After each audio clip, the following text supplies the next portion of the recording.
आदरणीय बुवा आमा, दिदीबहिनी तथा दाजुभाइहरू, म आज एक अत्यन्त संवेदनशील घडीमा तपाईहरू सामु उपस्थित भएको छु।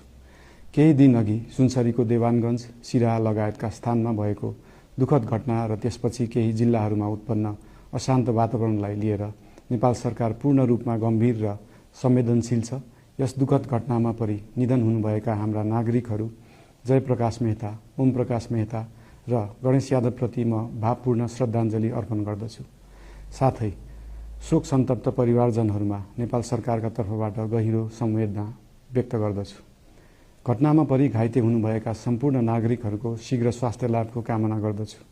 घाइतेहरूको उपचारमा कुनै पनि प्रकारको कमी वा ढिलाइ हुन नदिन सम्बन्धित स्वास्थ्य निकायहरूलाई स्पष्ट निर्देशन दिइसकिएको छ। घटना भए लगत्तै सबै सुरक्षा निकायहरूले तत्काल घटनास्थलमा पुगेर परिस्थितिलाई सामान्य बनाउने, थप अप्रिय घटना हुन नदिने र शान्ति सुरक्षा कायम गर्ने प्रयास निरन्तर गरिरहेका छन्। घटनाको निष्पक्ष छानबिन गरी दोषीलाई कडा कानुनी कारबाही गर्न गृह मन्त्रालयले छानबिन समिति गठन गरिसकेको छ। म सबैमा विश्वास दिलाउन चाहन्छु कि यो छानबिन पूर्ण रूपमा निष्पक्ष र पारदर्शी हुनेछ। घटनामा संलग्न दोषी जो कोही भए पनि कानुनी दायरामा ल्याउन सरकार प्रतिबद्ध छ। अवस्था थप नबिग्रियोस्, कुनै पनि नागरिकको जनधनको क्षति हुन नपाओस् र स्थानीय स्तरमा विश्वासको वातावरण बनोस् भन्नका लागि नेपाल सरकार निरन्तर क्रियाशील छ। परिस्थिति सामान्यीकरण गर्न केन्द्र स्तरमा सर्वदलीय बैठक आह्वान गरी गहन छलफल गरिएको छ।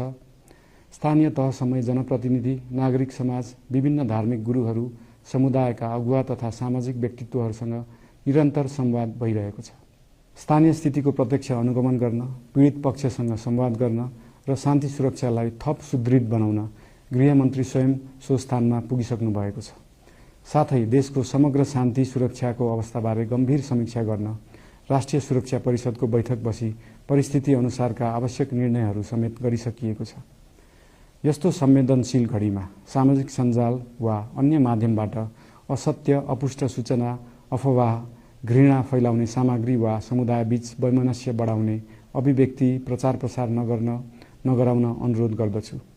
साथै सरकारी निकायहरूबाट जारी भएका आधिकारिक तथ्य र सूचना मात्र विश्वास गर्न विशेष आग्रह गर्दछु। प्रत्येक नागरिकको जीवधनको रक्षा गर्नु, सामाजिक सद्भाव जोगाउनु र समाजमा शान्ति कायम राख्नु राज्यको सर्वोच्च र प्राथमिक दायित्व हो।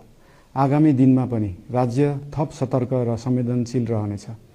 प्रत्येक नागरिकको जीवन सुरक्षाका लागि सरकारका सम्पूर्ण संयन्त्रहरू अहोरात्र खटिनेछन्। शान्ति सुरक्षा भङ्ग गर्ने, अराजकता फैलाउने वा हाम्रो सदियौं पुरानो सामाजिक सद्भाव, सहिष्णुता